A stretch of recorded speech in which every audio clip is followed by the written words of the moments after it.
Hello friends, welcome to my channel. હું રાઠોડ પાયલ તમને અર્થશાસ્ત્રને સમજવામાં હેલ્પ કરીશ કે तुम नीचे गिर के तो देखो कोई नहीं आएगा उठाने के लिए, तुम जरा उड़कर तो देखो सब आएंगे गिराने के लिए. એટલે કે આપણે નીચે જોઈશું ને તો કોઈ એટલે કે કોઈ એવું સોસાયટીમાં એવું નહીં હશે કે જે તમને મોટિવેટ કરશે, હેલ્પ કરશે. પરંતુ જો તમે થોડાક આગળ વધી જશો ને તો પછી તમને બધા ટ્રાય કરશે કે આ કેમ વધી ગયા, હવે એને ટ્રાય કરશે આપણને પાછળ ધકેલવાની. એટલે કે જ્યારે આપણે સ્ટડી કરતા હોઈએ છીએ ને ત્યારે આવું થાય છે કે આપણે સ્ટડી કરીએ ને તો બહુ ભણેલા થઈ ગયા છે એવું કહેવા મળે. એટલે કે આ સોસાયટી છે ને એને જો તમે થોડુંક આગળ વધશો ને એને નહીં ગમશે. એટલે કે આપણે શું કરવાનું છે એ આપણે ડિસાઈડ કરવાનું છે. So best of luck all of you. Okay, ચલો આપણે પ્રીવિયસ લેક્ચરમાં શું જોયું હતું કે પ્રસ્તાવના જોઈ હતી, ઇન્ટ્રોડક્શનમાં શું જોયું હતું કે ભારતનો ઇતિહાસ છે ઘણો પ્રાચીન છે. એવું કહેવામાં આવે છે કે જે માનવ સંસ્કૃતિ છે એનો પ્રથમ ક્યાં ભારતમાં વિકાસ થયો હતો. પછી તો કે સિંધુ ખીણની સંસ્કૃતિ છે તેનું શું કહેવાય છે તો કે પ્રમાણરૂપ ગણાય છે અથવા તો આધાર ગણાય છે કે તે સમયમાં સોનું, ચાંદી, કપાસ વગેરેનો ઉપયોગ થતો હતો. એટલે કે મૌર્ય યુગ છે જો કે સમાજનો મુખ્ય હેતુ કયો હતો તો કે ખેતી કરવાનો. ત્યાર પછી જે લોખંડમાંથી બનેલા વાસણો, રમકડા, મલમલ વગેરે એ સમયની વિશ્વવિખ્યાત વસ્તુઓ હતી. પછી તો કે મોગલ ટાઈમ કે જે ઈસવીસન પછીનો છે. આ જે પ્રાચીન છે એ ઈસવીસન પહેલાનો છે. મોગલ કાળ અથવા તો જેમ મુગલ સામ્રાજ્ય કહેવાય છે ત્યાં. એટલે કે આગ્રામાંથી શું મળેલું હતું? આરસપહાણ અને હાથી દાંતની કોતરણી ક્યાંથી મળેલી હતી તો કે આગ્રામાંથી મળેલી હતી. પછી લખનૌમાં, લખનૌ ક્યાં આવેલું છે? ઉત્તર પ્રદેશની કેપિટલ છે. કાપડ પર થતું ભરતકામ. પછી ઢાકામાં શું મળેલું હતું તો કે ઢાકા છે એ ક્યાં આવેલું છે? બાંગ્લાદેશમાં કે જ્યાં મલમલ મળેલું હતું. પછી વિશાખાપટ્ટનમ અને બનારસ એ ધાતુ પરનું કોતરણી કામ. વિશાખાપટ્ટનમ છે આંધ્રપ્રદેશ, જ્યારે બનારસ છે ઉત્તર પ્રદેશમાં આવેલું છે કે ધાતુ છે સોનું, ચાંદી, તાંબુ, પછી લોખંડ એ બધા એલ્યુમિનિયમ એ બધા ધાતુ છે કે એના પરનું કોતરણી કામ ત્યાંથી મળેલું હતું.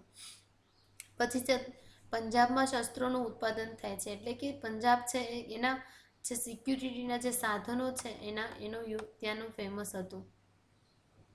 પછી કયું છે તો કે બ્રિટિશ શાસન. બ્રિટિશ શાસનકાળનો ટાઈમ કયો છે? 1858થી લઈને 1947 સુધીનો. કે ત્યારે નવા ધંધા ઉદ્યોગો છે એ વિકાસ પામ્યા હતા. કે ભારતમાંથી જે બ્રિટિશરો છે એ શું કરતા તો કે કાચો માલ લઈ જતા અને કાચો માલ લઈ જઈને અહીંયાથી છે પ્રોડક્ટ તૈયાર કરીને આપણા દેશને વેચતા હતા. એટલે કે આપણે પ્રાઇસ છે આપણને પૈસા ઓછા મળે કારણ કે કાચો માલ છે મફતના ભાવે લઈ જશે તો આપણને પ્રાઇસ એટલી બધી મળશે નહીં અને આપણે પાછી જે પ્રોડક્ટ તૈયાર છે એની પ્રાઇસ પણ વધારે ચૂકવવાની, એની કિંમત પણ વધારે ચૂકવીશું કે જેના થ્રુ જેના લીધે શું થયું હતું કે જે નવા ધંધાઓ, જે નાના પાયાના જે ધંધા ઉદ્યોગો છે એ નાશ પામ્યા. એટલે કે જે એમાં વિકાસ છે એ સ્તંભી ગયો. સ્વાતંત્રતા પછીમાં સમય આફ્ટર 1947 કે જે દેશ આઝાદ થયો પછી કે 1948માં જે આ બધા ધંધા ઉદ્યોગ છે એટલા બધા એટલે કે એમાં ડેવલપમેન્ટ જ થઈ શકે તેમ નહોતું. એટલે કે જે નવા રૂલ્સ અને રેગ્યુલેશન ત્યારે લાવવા પડેલા. 1948માં સૌ પ્રથમ ઔદ્યોગિક નીતિ બહાર પાડી હતી. પછી 1991માં નવી આર્થિક નીતિ બહાર પાડી કે જેના લીધે જે બધા જે ધંધા ઉદ્યોગે છે એમાં થોડો થોડો વિકાસ થતો ગયો. કે આર્થિક ક્ષેત્રે ક્યાં ક્યાં તો કે ઉદારીકરણ, ખાનગીકરણ એ વૈશ્વિકીકરણ. જે ઉદારીકરણ એટલે થોડી થોડી છૂટછાટ આપી કે વધારે ને વધારે પછી પ્રાઇવેટાઇઝેશન કર્યું અને વધારે ને વધારે આપણે વિશ્વ સાથે કનેક્ટેડ રહેશું તો આપણી જે રૂપીસની વેલ્યુ છે એ પણ વધશે. એટલે કે વધારે ને વધારે જે કોઈ પણ આપણા જે ડોમેસ્ટિક જે પ્રાદેશિક કંપનીઓ છે વધારે ને વધારે ફોરેન સાથે કનેક્ટેડ થાય એના માટે વિચાર્યું. પછી તો કે એના લીધે ખેતી, પછી ઉદ્યોગ અને સેવા છે એમાં ઘણો વિકાસ થયો. એટલે કે ખેતીમાં નવી નવી ટેકનોલોજી, નવી નવી મશીનરીથી ખેતી થવા લાગી. પછી ઉદ્યોગ એટલે કે ઉદ્યોગ છે એમાં ઘણા બધા ડેવલપ થયા. કોઈ પણ કંપની અત્યારે બહુ બધી ફેમસ છે કે જે કંપની એટલી પણ બ્રાન્ડેડ છે, ટાટા, બિરલા, પછી તો કે રિલાયન્સ, બધી ઇન્ફોસિસ કે બધા ઉદ્યોગ ક્ષેત્રે પણ સારો એવો વિકાસ થયો. પછી સેવા, તો કે બેન્કિંગ છે, આરબીઆઈ છે. આરબીઆઈ છે એટલે બેંક જ છે, એ વન કાઇન્ડ્સ ઓફ સેવા જ આપે છે, સર્વિસ પ્રોવાઈડ કરે છે. પછી bank of India, BOD, RBI બધી શું છે, બેંક છે, એ સેવા આપે છે. પછી એમાં ઇન્સ્યોરન્સ છે, ઘણા પ્રકારની સેવાઓ આપે છે કે એના થ્રુ એટીએમ છે, ક્રેડિટ કાર્ડ, એ બધી સેવાઓ આવશે. એના થ્રુ આપણે કોઈ પણ ટ્રાન્ઝેક્શન છે ઇઝીલી કરી શકીએ છીએ. પછી ધંધાનો ખ્યાલ છે, એમાં પરંપરાગત ખ્યાલ કેના પર કેન્દ્રિત કરતું હતું, તે ફક્ત ઉત્પાદન પર ધ્યાન કેન્દ્રિત કરે છે. જ્યારે આધુનિક ખ્યાલ છે ગ્રાહકોની જરૂરિયાત કેવી છે, એની ઈચ્છાઓ કેવી છે, એના પર ધ્યાન કેન્દ્રિત કરે છે. પછી પરંપરાગત ખ્યાલનો ઉદ્દેશ્ય શું છે, તો કે વધારે ને વધારે નફો મેળવવાનો. જ્યારે આધુનિક ખ્યાલનો ઉદ્દેશ્ય શું છે, કે ગ્રાહકોને સંતોષ આપવાનો. ખાલી છે નફો નહીં મેળવવાનો. જો વધારે નફો જ મેળવવો હશો તો આપણે શું કરશું, કે વસ્તુની છે એ કિંમત વધારે રાખવી પડશે. જો વસ્તુની કિંમત વધારે રાખીશું તો કોઈ પણ ગ્રાહક આવશે, કારણ કે અત્યારે આધુનિક કોમ્પિટિશન વધારે છે. પછી તો કે ગ્રાહકની પસંદગીની કોઈ ભૂમિકા નથી. જ્યારે ગ્રાહકની પસંદગી એ આધુનિક ખ્યાલનો આધાર છે. કે ગ્રાહકની પસંદગી કેના પર ડિપેન્ડ, ગ્રાહકની પસંદગી ઉપર જ આપણો જે આધુનિક ખ્યાલ છે ડિપેન્ડ છે. જો અત્યારે એની પસંદગી બદલશે તો એના લીધે કોઈ પણ ધંધા છે, કંપની છે, એમાં પણ ચેન્જીસ લાવવા પડશે. પછી જ્યારે પરંપરાગત ખ્યાલ છે એનો ખ્યાલ મર્યાદિત છે, જ્યારે આધુનિકનો ખ્યાલ વિસ્તૃત છે અથવા તો અમર્યાદિત છે. માલિકી કોની હોય છે, કે ધંધાનું સંચાલન તેના પરિવાર, મિત્રો અને સગાઓ દ્વારા થાય છે. એટલે કે ધંધાનું સંચાલન કોણ કરે છે, તો કે એના ફેમિલીના મેમ્બર્સ હોય અથવા તો ફ્રેન્ડ્સ હોય, એના દ્વારા થાય છે. જ્યારે આધુનિક ખ્યાલમાં એ પોસિબલ નથી, કારણ કે જો એને રાખશે તો શું થશે, કે કોમ્પિટિશનમાં ટકી નહીં શકશે. તે માટે ધંધાનું સંચાલન સાર્વજનિક અને વ્યાવસાયિક મેનેજર દ્વારા થાય છે. એટલે કે જેની પાસે નોલેજફુલ હશે પર્સન, એ જ છે સરળ રીતે કોઈ પણ કંપની છે એનો વહીવટ કરી શકશે અથવા તો એનું મેનેજમેન્ટ કરી શકશે, કે જેનાથી એ પ્રોફિટ કમાઈ શકે. એટલે કે સારી સ્ટ્રેટેજી હશે તો શું થશે, કે કસ્ટમર આવશે, કસ્ટમરને સર્વિસ ઇઝીલી પ્રોવાઈડ કરશે અને કોઈ પણ પ્રાઇસ છે ધીરે ધીરે વધારી પણ શકે છે અને પ્રોફિટ અર્ન કરી શકે છે. પછી ધંધાનો આધુનિક ખ્યાલ, એમાં મેકનોટને શું કહ્યું હતું, કે જે પરસ્પરના હિત માટે કોઈ પણ વસ્તુ, નાણું અથવા તો સેવાઓનો જે આપ-લે કરીએ છીએ તે. પછી એલએચ એને શું કહે છે, કે માનવીની એવી પ્રવૃત્તિ છે જે ખરીદ વેચાણ કરીને આપણે સંપત્તિનું ઉત્પાદન કરી શકીએ છીએ અથવા તો સંપત્તિ પ્રાપ્ત કરી શકીએ છીએ. પછી વ્યાખ્યાઓ પરથી આપણે શું કીધું હતું, કે ધંધો છે આર્થિક પ્રવૃત્તિ છે, બિન આર્થિક પ્રવૃત્તિનો સમાવેશ થતો નથી. જ્યારે ધંધામાં વેચનાર અને ખરીદનાર બંને જરૂરી છે, બંને હશે તો જ ધંધો થઈ શકે છે. પછી ધંધામાં વસ્તુ અથવા તો સેવાઓનો વિનિમય થાય છે. પછી ધંધામાં વેચનાર અને ખરીદનાર એમ બંનેનું હિત સમાયેલું હોય છે. પછી ધંધાનો મુખ્ય હેતુ શું હોય છે, તો વધારે ને વધારે લાભ, એટલે કે વધારે ને વધારે પ્રોફિટ અર્ન કરવાનો. આ ધંધાનો હેતુ શું છે, કે ધંધાના આધુનિક ખ્યાલ પ્રમાણે ગ્રાહકો મેળવવા અને તેમને ટકાવી રાખવા એ ધંધાનો હેતુ છે. કે ખાલી ગ્રાહકો આવશે એનાથી આપણા જે હેતુઓ સિદ્ધ નહીં થશે, પરંતુ એટલે કે પ્રોફિટ નહીં મળશે, આપણને એને ટકાવી પણ રાખવા પડશે. કે બીજી વાત છે ને, એને રેગ્યુલર કસ્ટમર બનાવવા પડશે. પણ એ ક્યારે બનશે, કે જ્યારે આપણે એને સારી સર્વિસ પ્રોવાઈડ કરીશું. Customer is the king of the market. એટલે કે કસ્ટમર છે, જે ગ્રાહક છે એને માર્કેટ છે એનો કિંગ એટલે કે રાજા કહેવાય છે. ગ્રાહકોના સંતોષને જો અવગણીને નફો મેળવી શકાય નહીં. એટલે કે ગ્રાહકોને સંતોષ નહીં થશે ત્યાં સુધી આપણે જો નફો આપણે મેળવશું, એટલે કે એક બે વાર ગ્રાહક આવશે પણ એના લીધે એ રીતે નફો મેળવે તો પણ લાંબા સમય સુધી ટકી શકાય નહીં. એટલે કે લાંબા સમય સુધી આપણે નફો મેળવી ના શકીએ.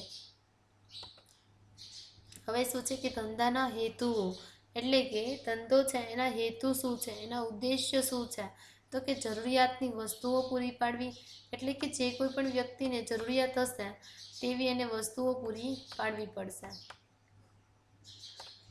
કે પેલું શું છે, કે જરૂરિયાતની વસ્તુઓ પૂરી પાડવી. પછી અને બીજું ધંધાનો હેતુ શું છે, કે રોજગારીની તકોનું સર્જન કરવું. એટલે કે ધંધો ડેવલપ થશે તો શું થશે, કે રોજગારી વધશે. એટલે કે જે વધારે ને વધારે બિઝનેસ હશે તો એનો શું હશે, તો કે રોજગારી એના લીધે વધે છે. એટલે કે ધંધો છે એ રોજગારીની તકોનું સર્જન કરે છે. પછી ત્રીજું શું છે કે શ્રમિકોમાં કામ કરવાની પ્રેરણા, એટલે કે કોઈ પણ જે વર્કર હોય છે આપણા કંપનીના, એને કામ કરવાની શું આપે છે તો કે મોટિવેટ આપે છે. જો એને વધારે ને વધારે મોટિવેટ કરશે તો કોના ફોર્મમાં, તો કે એને બોનસ આપશે, સારી સેલેરી આપશે, પછી તો કે પ્રોફિટમાં ભાગ આપશે. એવી રીતે શું કરશે તો કે એને પ્રેરણા આપશે કે જેનાથી શું થશે કે જે શ્રમિકો છે વધારે ને વધારે સારી રીતે કામ કરી શકશે. પછી શું છે તો કે નફાનો હેતુ છે. કોઈ પણ ધંધો છે એનો મેઇન હેતુ એટલે કે મેઇન ઓબ્જેક્ટિવ તો એ જ હોય છે કે વધારે ને વધારે પ્રોફિટ અર્ન કરવાનો. કારણ કે જો કોઈ પણ ધંધો છે એટલે જ વિકસે છે કે પ્રોફિટ કમાવા માટે, એટલે કે મેઇન ઓબ્જેક્ટિવ તો એનો પ્રોફિટ કમાવાનો હોય છે. પછી તો કે સામાજિક હેતુઓ, એટલે કે અત્યારે છે એ ખાલી નફાનો હેતુ નથી, અત્યારે છે એ સમાજ છે એને પણ સોસાયટીને હેલ્પફુલ કરે છે.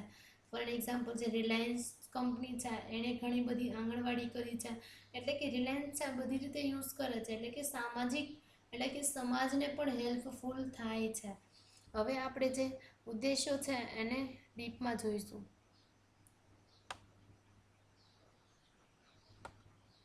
કે પહેલું શું છે કે જરૂરિયાતની વસ્તુઓ પૂરી પાડવી, એટલે કે ધંધાકીય સાહસ ગ્રાહકોને વાજબી ભાવે જરૂરિયાતની વસ્તુઓ અને સેવાઓ પૂરી પાડવાનો હેતુ ધરાવે છે. એટલે કે કોઈ પણ ધંધાકીય સાહસ, કોઈ પણ કંપની અથવા તો કોઈ પણ બિઝનેસ છે એ ગ્રાહકોને વાજબી ભાવે, એટલે કે ગ્રાહકોને જે પરવડી શકે તેવી કિંમતે કોઈ પણ જરૂરિયાતની જે વસ્તુઓ છે અથવા તો સેવાઓ પૂરી પાડવાનો.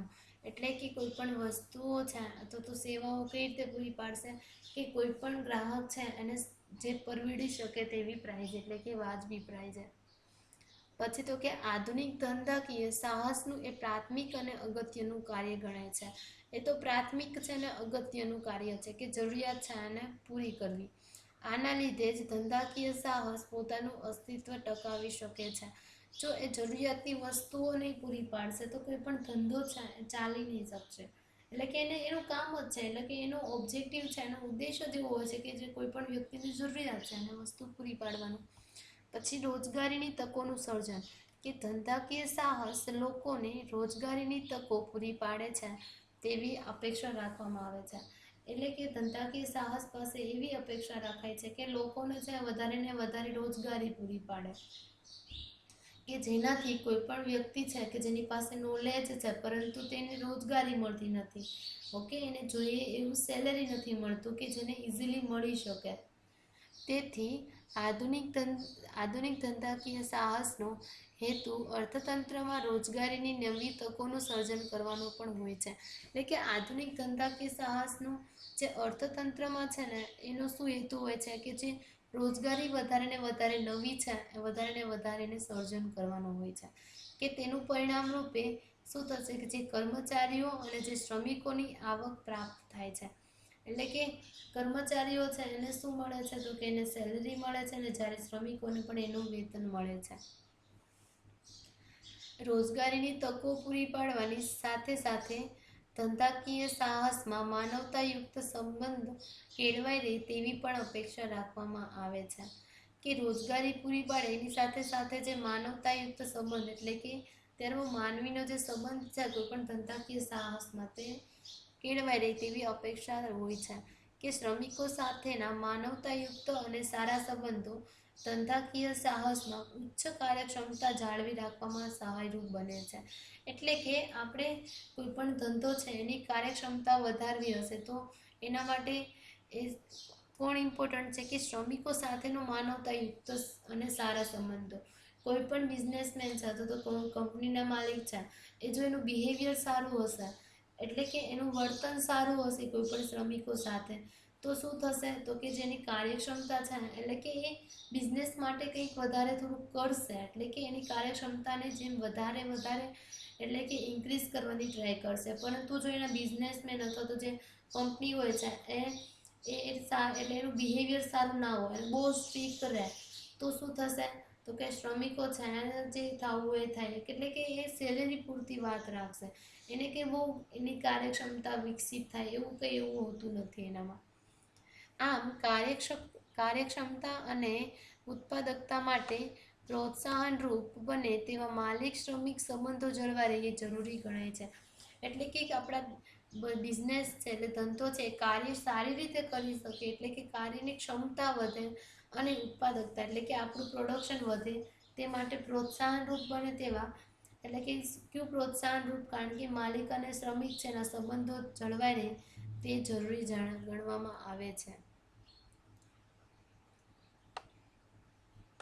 ત્રીજું છે શ્રમિકોમાં કામ કરવાની પ્રેરણા. શ્રમિકોમાં કામ કરવાની પ્રેરણા પૂરી પાડવી એ ધંધાકીય સાહસનો એક હેતુ ગણાય છે. કે ધંધાકીય સાહસ અથવા તો કોઈ પણ બિઝનેસ છે અથવા તો કંપની છે એનો હેતુ કયો હોય છે? તો કે કોઈ પણ શ્રમિકો કોઈ પણ વર્કર છે એને મોટિવેટ કરતા રહેવા. એટલે કે જો એના થ્રુ જો મોટિવેટ નહીં કરશે તો નોર્મલ ફોર્મ્યુલાના પ્રમાણે વર્ક કરશે બસ એમના સેલેરી પૂરતું. જ્યારે મોટિવેટ કરશે તો શું થશે? તો એનામાં જુસ્સો આવશે કે એના થ્રુ એ વર્ક સારું કરી શકશે. આમ કામ કરવાની સતત પ્રેરણા થતી રહીને તે માટે કર્મચારીઓ છે અને શ્રમિકો આર્થિક રીતે હંમેશા સંતુષ્ટ રહે તે જરૂરી છે. એવું નથી કે ખાલી બોલીને જ એને પ્રેરણા આપવી, પરંતુ તેને આર્થિક રીતે પણ સંતુષ્ટ કરવા જરૂરી છે. એટલે કે કર્મચારીઓ છે અને શ્રમિકોને છે એ યોગ્ય વેતન એટલે કે સારા મહિને એના કામ પ્રમાણે એને વેતન એટલે સેલેરી મળી શકે. પછી બઢતી માટેની પૂરતી તકો એટલે કે છે જે બઢતી એટલે એવું થશે કે જે એની પોસ્ટ છે એમાંથી એને આગળ મોકલવામાં આવે છે. ફોર એન એક્ઝામ્પલ છે વર્કર હોય છે તો એમાંથી મેનેજર તરીકેની એટલે કે કોઈ પણ ડિપાર્ટમેન્ટ વાઇઝ હોય છે તેમાં જેનું પરફોર્મન્સ સારું હોય તો એને શું મળે? જે મહેનત કરતા હોય છે તો એને બઢતી મળવી જોઈએ. એટલે કે એની જે જોબ છે એમાં થોડોક વધારો કરવો જોઈએ કે જેમાં સેલેરી પણ એની વધે કારણ કે એ છે મહેનત કરતા હોય છે. તાલીમ અને કાર્યક્ષમતાના વિકાસ માટેની પૂરતી જોગવાઈઓ એટલે કે કોઈ પણ એવા પણ વર્કર હોય છે કે જેને પ્રોપર આવડતું ના હોય તો તેના માટે તાલીમ આપી શકે છે કોઈ પણ બિઝનેસ, અથવા તો એની કાર્યક્ષમતા કઈ રીતે વધશે તો એના વિકાસ માટેની પૂરતી જોગવાઈઓ. પછી સંચાલનમાં ભાગીદારી કે સંચાલન છે એમાં પણ ભાગીદારી કે તમે છે આ ડિપાર્ટમેન્ટ સંભાળી શકો છો. એવી રીતે જે વ્યક્તિ વધારે વર્ક કરતું હશે તો એને સંચાલન એટલે કે મેનેજમેન્ટમાં પાર્ટિસિપેશન આપશે. એટલે કે ભાગીદારી આપશે. કોઈ પણ ડિસિઝન કોઈ પણ નિર્ણય લેવા છે તો તેનામાં હેલ્પ થશે. નફામાં હિસ્સો એટલે કે બોનસ એટલે કે એને બોનસ આપશે. પછી કામની સલામતી એટલે કે એને શું આપશે? કામ તમે કરો છો સલામતી એટલે કે કોઈ પણ વીમો આપશે અથવા તો ઇન્સ્યોરન્સ આપશે. પછી સામાજિક સલામતી, વિષયક પૂરતી જોગવાઈઓ વગેરે દ્વારા તેમને સંતુષ્ટ રાખી શકાય છે. પછી ચોથો કયો છે તો કે નફાનો હેતુ. કોઈ પણ ધંધો છે એનો હેતુ મેઇન શું હોય છે? તો કે નફો વધારે ને વધારે કમાવાનો. ધંધો એ આવશ્યક રીતે એક આર્થિક પ્રવૃત્તિ છે. એટલે કે જો આર્થિક પ્રવૃત્તિ જ છે કોઈ પણ ધંધો, કારણ કે એ કોના રિલેટેડ છે તો કે નફા કમાવાના હેતુ થાય છે.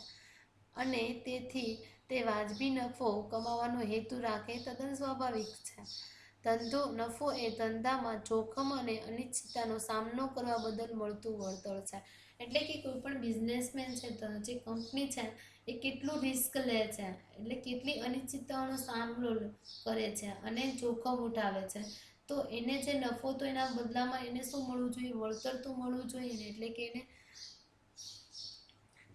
એટલે એને વળતર મળે છે. નફો એ કોઈ પણ ધંધાની કાર્યક્ષમતાનો નિર્દેશક આંક કહી શકાય. એટલે કે કોઈ પણ ધંધો છે અથવા તો કોઈ પણ કંપની છે એની કાર્યક્ષમતા આપણે જાણવી હશે કે કેટલી કાર્યક્ષમ છે. તો એના માટે શું કરવું પડશે? તો કે જે નફાનું જે કાર્યક્ષમતાનો જે આંક છે એ લઈ શકાય છે. એટલે નફા ઉપરથી કોઈ પણ ધંધાની પરિસ્થિતિ જાણી શકાય છે. પછી તે ભલે ખાનગી ક્ષેત્રે હોય, જાહેર ક્ષેત્રે હોય કે સંયુક્ત ક્ષેત્રે હોય છે. કોઈ પણ ક્ષેત્ર છે, કોઈ પણ બિઝનેસ છે એનો નફો છે નફા દ્વારા જ એને શું કાર્યક્ષમતા જાણી શકાય છે. નફો એ ધંધાના અસ્તિત્વ અને વિકાસ માટે અનિવાર્ય બને છે. એટલે કે ધંધાને અસ્તિત્વ ટકાવી રાખવા માટે કે ધંધો છે એ ફ્યુચરમાં પણ આવો ને આવો રહે, એટલે કે નફો હશે તો બધી જ એક્ટિવિટી થઈ શકશે. અને વિકાસ માટે એટલે કે ધંધો છે ફ્યુચરમાં ડેવલપમેન્ટ કરે એટલે કે વિકાસ થાય એ પણ અનિવાર્ય બને છે. આ રીતે નફો એ દરેક ધંધા પાછળ રહેલો ઘણું અગત્યનું પ્રેરક બળ ગણી શકાય. એટલે કે ધંધો છે એ કોઈ પણ બિઝનેસમેન હોય છે એ વધારે ઈચ્છતા હોય છે કે એને વધારે ને વધારે નફો મળે. નફો એ ધંધાના સંચાલનની કસોટી હોય છે. એટલે કે ધંધાના સંચાલનની કઈ રીતે કસોટી હોય છે કે નફો છે એ જો વધારે મળશે તો એમ કહે છે કે એનું મેનેજમેન્ટ સારું હશે તો એ નફો વધારે મેળવી શકશે. અને જો એનું મેનેજમેન્ટ એટલે કે જો સંચાલન જ વ્યવસ્થિત નહીં થતું હશે તો શું થશે કે નફો નહીં થશે. એટલે કે નફો છે એના થ્રુ કોઈ પણ ધંધાનું સંચાલન કેવું છે એ જાણી શકાય છે. એટલે કે ધંધાનું સંચાલન છે એ સારું હશે તો એ નફો થશે તો એની એ કસોટી છે. એટલે એના પરથી જાણી શકાય છે. નફો એ ધંધાની કાર્યક્ષમતા માપવાનો અગત્યનો માપદંડ પણ છે. નફો છે ધંધાની કાર્યક્ષમતા આપણે જાણી શકીએ છીએ. જેથી ધંધામાં જે મૂડીરોકાણ કર્યું હોય તેના પર વાજબી નફો મળે એ પણ જરૂરી ગણાય છે. કોઈ પણ ધંધાનો માલિક હોય છે એણે જેની કેપિટલ રોકી હશે કે મૂડી રોકી છે અને મોટા પ્રમાણમાં તો એને વાજબી નફો મળે એ પણ જરૂરી છે અને એના પ્રમાણનું વળતર તો મળવું જોઈએ ને. પછી પાંચમું કયું છે તો કે સામાજિક હેતુઓ, કે ધંધાકીય સાહસ છે કેટલાક સામાજિક હેતુઓ ધરાવે છે. તો કે સમાજને ગુણવત્તાયુક્ત વસ્તુઓ અને સેવાઓ પૂરી પાડવી. એટલે કે સારામાં સારી ક્વોલિટીવાળી કોઈ પણ વસ્તુઓ અથવા તો સેવાઓ કોને પૂરી પાડવી તો કે સમાજને. કોણ પાડશે તો કે ધંધાકીય સાહસ અથવા તો કોઈ બિઝનેસ અથવા તો કંપની. બીજું છે સમાજને વસ્તુઓ અને સેવાઓ વાજબી ભાવે પૂરી પાડવી. એટલે કે જે વસ્તુઓ અને સેવાઓ પૂરી પાડીએ છીએ એ વાજબી ભાવે એટલે કે સારા એને પરવડી શકે તે પ્રાઇઝે. પછી કે લોકોમાં જીવનની ગુણવત્તા ક્વોલિટી ઓફ લાઈફ એટલે કે જીવન જીવવાની જે ગુણવત્તા છે એમાં સુધારવામાં ફાળો આપે છે. ધંધાકીય સાહસ પોતાની કામગીરી બજાવતું હોય ત્યાં હવા, પાણી અને અવાજનું પ્રદૂષણ ન થાય તેની તકેદારી રાખવી જોઈએ. કે અમુક બિઝનેસ હોય છે કે જે એટલે હવાનું પ્રદૂષણ કરતા હોય છે, પાણીનું પ્રદૂષણ કરતા હોય છે, કે એને તકેદારી રાખવી જોઈએ કે જેનાથી કોઈ પણ લોકો છે એને વધારે પરેશાની ના ભોગવવી પડે. ચોથું શું છે કે સામાજિક વિકાસ અને કલ્યાણ વિષયક યોજનાઓ માટે યોગ્ય નાણાકીય સહાય આપવી. એટલે કે સમાજમાં વિકાસ થાય અને કલ્યાણ થાય એના માટે જે યોજનાઓ બહાર પાડે છે એના યોગ્ય શું આપે છે તો કે નાણાકીય સહાય આપે છે. પછી પાંચમું શું છે કે કર્મચારીઓ અને શ્રમિકોને યોગ્ય વેતન, બોનસ, તબી સેવા એટલે કે મેડિકલ સર્વિસીસ, પછી રહેણાંકના મકાનો જેનું ટ્રાન્સપોર્ટેશનમાં પ્રોબ્લેમ થતી હશે તો એને મકાન પણ પ્રોવાઈડ કરશે. શિક્ષણ એટલે કે કોઈ પણ કર્મચારીઓ હોય છે એના છોકરા હોય છે જે કર્મચારીઓ ગરીબ હોય છે તો એને શિક્ષણની પણ સુવિધાઓ આપી શકે છે વગેરેને લગતી સુવિધાઓ પૂરી પાડે છે. કે સ્થાનિક, રાજ્ય અને કેન્દ્ર સરકારને જરૂરી કરવેરા ભરવા જેથી સમાજમાં ધંધાકીય સાહસની એક પ્રામાણિક અને સારી પેઢી તરીકે છાપ ઊભી થાય. એટલે કે સ્થાનિક હોય કોઈ પણ સ્થાનિક, રાજ્ય અને કેન્દ્ર સરકારને કોઈ પણ આપણે જે આપણે કરવેરા ટેક્સ પેડ કરતા હોય કે યોગ્ય આપણે ટેક્સ પેડ કરીને એટલે કે કરવેરા ચૂકવીને આપણે જે આપણી સમાજમાં જે ધંધાકીય સાહસની જે પ્રામાણિક અને સારી પેઢી તરીકેની છાપ ઊભી થઈ શકે. આ રીતે ધંધાકીય ખ્યાલ પ્રમાણે ધંધો નફા ઉપરાંત અનેક સામાજિક આર્થિક હેતુઓ ધરાવે છે. કે ધંધાના અસ્તિત્વ અને વિકાસના આધાર આ બધા હેતુઓ કેવી રીતે અને કેટલા અંશે સિદ્ધ કરે છે તેના પર રહેલો છે. વાસ્તવિક જગતમાં આપણે જોઈએ ને તો ટાટા, બિરલા, રિલાયન્સ, ઇન્ફોસિસ જેવી ખાનગી ધંધાકીય સાહસો નફા પ્રાપ્તિની સાથે સાથે અનેક સામાજિક આર્થિક હેતુઓ પણ સિદ્ધ કરે છે કે તેમના ધંધાનો વિકાસ પણ સાધે છે. એટલે કે જો એ આર્થિક સાથે શું તો કે આર્થિક સાથે એ સામાજિક પણ એ યુઝ કરશે એટલે કે સમાજને પણ વધારે ઉપયોગી થશે તો ઇઝીલી એનો વિકાસ વધારે થઈ શકે છે.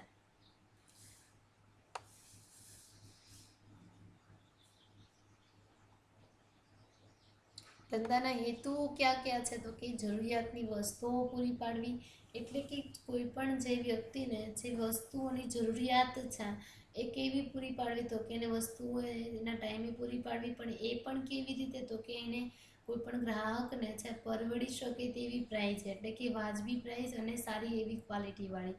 પછી શું છે સેકન્ડ તો કે રોજગારીની તકોનું સર્જન કરવું, એટલે કે બિઝનેસ છે એ એટલું ટ્રાય કરતું હોય છે કે વધારે ને વધારે છે રોજગારી એના થ્રુ ક્રિએટ થઈ શકે, કારણ કે અત્યારે કોમ્પિટિશન એટલું છે કે બેરોજગારી છે બહુ જોવા મળે છે. જેમ નવા નવા બિઝનેસ થશે તો એના થ્રુ એ શું થશે કે કોઈ પણ કંપની જેમ વધારે સ્ટાર્ટ થશે, બિઝનેસ સ્ટાર્ટ થશે તો એમાં એમ્પ્લોયની જરૂર પડશે, તો કે એમ્પ્લોયમેન્ટ આપણે ક્રિએટ કરી શકીએ છીએ, એટલે કે કોઈ પણ વ્યક્તિઓ જે બેરોજગાર છે એને રોજગારી મળી શકે છે.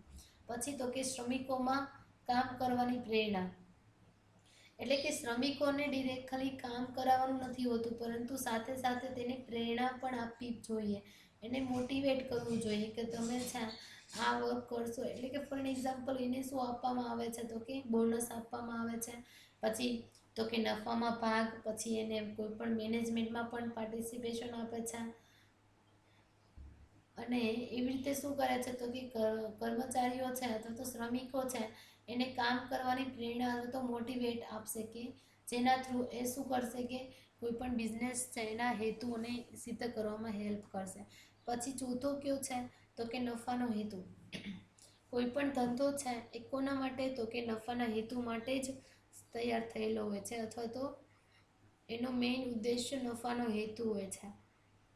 અને પાંચમો કયો છે તો કે સામાજિક હેતુઓ, એટલે કે કોઈ પણ ધંધો છે એના ખાલી એના આર્થિક હેતુ નથી હોતા, પરંતુ તેને સમાજ અથવા તો સોસાયટીને કઈ રીતે વધારે ને વધારે હેલ્પફુલ થશે તેની પણ એ ટ્રાય કરતા હોય છે. એટલે કે જે ધંધાના હેતુઓ છે એના થ્રુ શું કરશે કે કોઈ પણ બિઝનેસ છે એના બધા હેતુઓ સિદ્ધ કરી શકે છે, કે તેમાં જરૂરિયાતની વસ્તુઓ પૂરી પાડવી, પછી જે કોઈ પણ રોજગારી છે એની તકોનું વધારે ને વધારે સર્જન કરવું, કે જેના થ્રુ છે અનએમ્પ્લોયમેન્ટ ઓછું થઈ શકે, પછી શ્રમિકોમાં કામ કરવાની પ્રેરણા આપે, એટલે કે વધારે ને વધારે મોટિવેટ કરવાના, પછી તો કે નફામાં હેતુ, એટલે કે નફામાં એને પાર્ટિસિપેશન આપશે, પછી સામાજિક હેતુઓ, એટલે કે સમાજને છે એ વધારે ને વધારે કઈ રીતે હેલ્પફુલ થશે, શ્રમિકો છે એને આપણે એટલે કે જરૂરિયાતની વસ્તુઓ પૂરી પાડવી, કે કોઈ પણ વાજબી ભાવે કોઈ પણ વ્યક્તિ છે જેને જરૂરિયાત છે એને વસ્તુઓ પૂરી પાડવી, પછી રોજગારીની તકોનું સર્જન, કારણ કે કોઈ પણ ધંધા કે સાહસ પાસે એવી અપેક્ષા રાખવામાં આવે છે કે વધારે ને વધારે રોજગારી તકો થઈ શકે. એના પરિણામે શું થશે કે જે કર્મચારીઓ અને જે શ્રમિકો છે એની આવક પ્રાપ્ત થશે, કે જેવા ઘણા લોકો એવા હોય છે કે જે બેરોજગાર હોય છે તેને રોજગારી મળશે.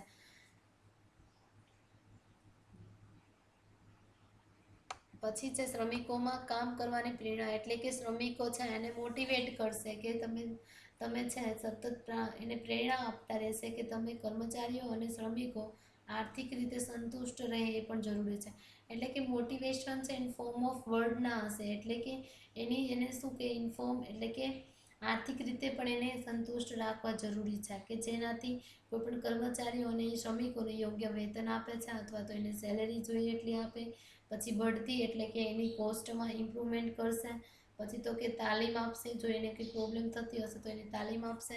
એવી રીતે શ્રમિકો છે એને શું કરે છે તો કે મોટિવેટ કરી શકે છે, જેના થ્રુ કોઈ પણ બિઝનેસ છે એની કાર્યક્ષમતા વધારી શકે. પછી નફો છે તો આવશ્યક રીતે છે, એટલે કે જો એનું જોખમ અને જે અનિશ્ચિતતાનો સામનો કરે છે તો એને નફો મળવો એ તો સ્વાભાવિક છે.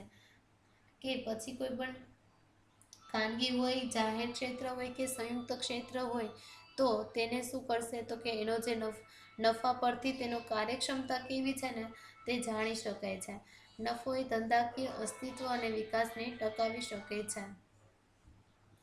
પછી પાંચમો છે ધંધાના સામાજિક હેતુઓ, એટલે કે સમાજને ગુણવત્તાયુક્ત વસ્તુઓ અને સેવાઓ પૂરી પાડવી, પછી સમાજને વસ્તુઓ અને સેવાઓ છે વાજબી ભાવે પૂરી પાડવી, પછી ત્રીજું છે લોકોના જીવનની ગુણવત્તા સુધારવામાં હેલ્પ કરે છે, પછી સામાજિક વિજ્ઞાન સામાજિક વિકાસ અને કલ્યાણ વિષયક યોજનાઓ હોય છે તો એમાં નાણાકીય રીતે હેલ્પફુલ કરે છે.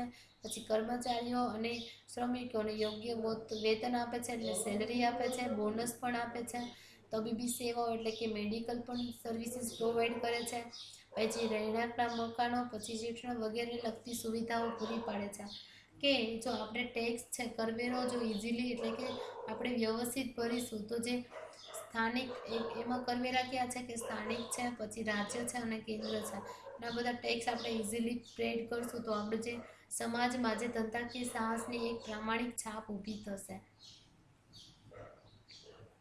આઈ હોપ કે બધાને સમજાઈ ગયું હશે. હવે જે કંઈ પણ પ્રોબ્લેમ હોય તો કમેન્ટ સેશનમાં કહેજો. ઓકે,